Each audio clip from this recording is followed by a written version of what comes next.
along with head coach Spencer Carbery and coach last night's action against the Toledo Walleyes. Certainly not only the result that you wanted, but what positives are you taking out of it? Because I know it was kind of a heartbreaking way to end that contest, being up 3-1, and then heading into a shootout for what seems like the millionth time this season so far.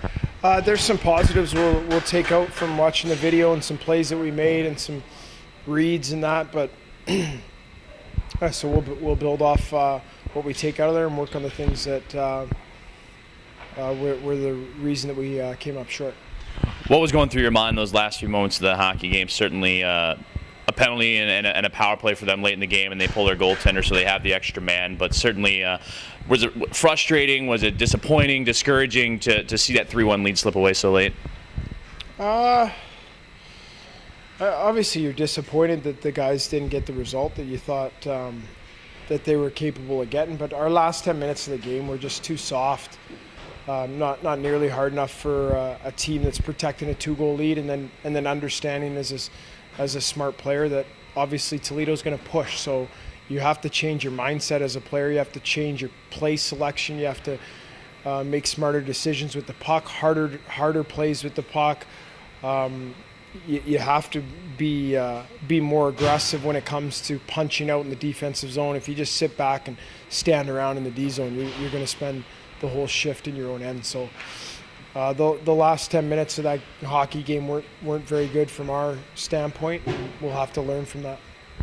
I know when we talked about previewing the contest, just what it means to go into a shootout, and it's a coin flip really, but now when you look at things, the Stingrays have played 8 games, 4 of them have been decided in a shootout, so half of your contest right now, I'm sure you're kind of anxious to get games in regulation play instead of having to decide it in overtime and then eventually the shootout format. Yeah, or guys score a goal in a shootout and get a stop. I mean, that's ultimately what you need. There, Kyle Bonus goes down and tucks one home, and we don't bury anything on our end. So that's hockey. I mean, that's the shootout is a silly way to end a game, but at the same time, it's a microcosm of guys making plays, guys finishing, getting a big stop or not getting a big stop. And if you don't get those, you don't win a shootout. And it's as simple as that. It's the same thing in a hockey game. If you don't make the correct plays, decisions, reads in a game, you're not going to win the game in regulation either. So, we just haven't done a good job of finishing in the shootout, and it's a bit of a coin flip. Can't fault the guys for that. I mean, they don't want to go down there and miss, but at the same time, we need to do our best to bear down in those situations and get some goals. In our last conversation, previewing that matchup against Toledo, you were more focused on everything internally, the internal systems of the Stingrays and how your approach is. And then going into that first intermission, any adjustments? Well, it seemed like that worked out pretty well, and the adjustments were well heard because you were down 1-0 going to the first intermission, come back out with a goal in the first minute. Then you get a power play tally. That certainly is a big plus for the Stingrays, back-to-back games with power play goals after a bit of a drought. So whatever it was that you adjusted, it had to be nice to recognize that those guys were picking things up and able to make those adjustments and see success. Yeah, like I said, there was a lot of positives. We did some good things last night. We structure-wise, we gave up a little bit too much, but there was a lot of positives, and we'll build off of those and then correct the things that we need to correct. The power play is certainly improving, it seems, and you're getting those opportunities and you're getting the chances, being rewarded, as I mentioned, back-to-back power play goals after a bit of a drought. Now turning your attention towards the penalty kill.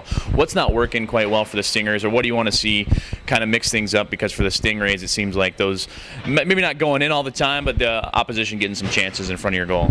Yeah, we're not killing very well right now, and there's a lot of different things. Like, they get lucky on one last night that goes off of our guys skating in, and we're not getting a lot of bounces when it comes to special teams right now and haven't all year. But we're going to have to make some adjustments on that PK to tailor it more towards our personnel and what they're capable of doing, because we're really struggling. I think we're probably, I would assume, I haven't looked, but I'm sure we're, if not last in the league, right down there on the PK. So we'll make some adjustments there and make sure that we're better prepared for Friday night against Florida.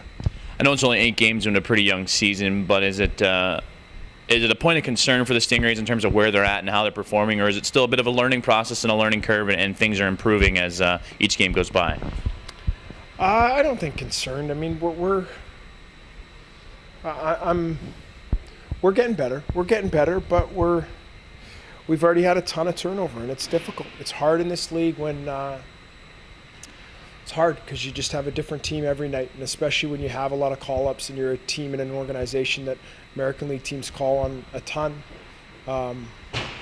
It's just you're patching things together, and now we lose probably our two best forwards from the last couple nights, and Kaner and Herbert were for me our two best forwards, so they go up, and then so you're working with some different lines and some guys that are now going to be plugged into the lineup, and it's a matter of it's just hard. It's hard to answer that question because you can't really assess your full team's performance in the ECHL because it's just so much different than the opening night team to what we saw now. So it's hard to group everything together and sort of assess the big picture. We're just kind of short term, how we played last night, and then focused on Friday night. Does that really challenge you as a coach just because, it might change up your system styles? One night you might have a very offensively skilled team. Another night you have to rely on your defense to help you out. Maybe another night your goaltending has to step up. So it seems like, as you mentioned, on a night-by-night basis, you don't know what the game plan is until you see the roster in front of you. Yeah, but I've learned that. I mean, this is my 4th year in the league, so it's nothing new. I know or feel like I have a pretty good grasp on how to prepare with different lineups and different guys coming in and out. So especially with the amount of turnover, like I said, down here in South Carolina, we had most call-ups in the whole league. We got 15 different guys going in and out of the lineup. It's just life in this league, and we prepare well. We make sure that the guys know what are expected of them, and we're demanding on them, and that's the way I feel like you need to do things in this league as a coach, and we'll do the same thing and prepare these guys for Friday night with the lineup that we have, and put some guys in some different positions and prepare them to have success. It seems like this weekend will be a good measuring stick for the Stingrays to see how they really fall up and as you take on the Florida Everblades. You've already seen them twice, first 2 games of the season, but Florida seems to be on a bit of a roll right now. They're the number 1 team in the division. Then you have the Gwinnett Gladiators. They're right in the thick of things in terms of points and standings, so it seems like 2 pretty good opponents coming here at the Coliseum. Without question, Florida's playing real good hockey. They just played really well against Orlando last weekend, so we're going to see the cream of the crop this weekend with Florida coming to town, and it's going to be they're a good hockey team, so we're going to have to make sure that we're ready to go Friday.